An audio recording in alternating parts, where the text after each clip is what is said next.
Ayan, silipin na naman natin si Haring Bulkan. Bulkan ng Kanlaon with a clouds formation.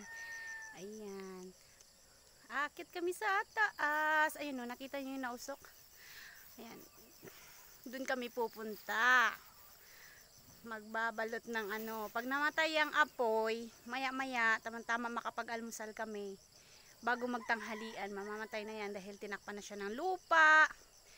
Nilagyan na ng konting tubig sa taas ng lupa para mamamatay yung apoy.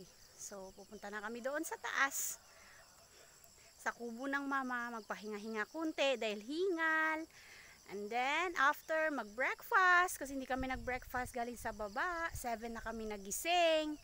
So ngayon naakyat na kami. Ayan, pupunta kami dun sa taas para tutulong sa mama magbalot ng uling. Ayan, balikan natin si Haring Bulkan.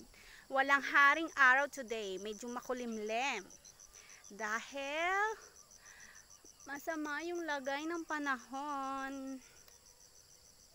Alright, ayun, mausok.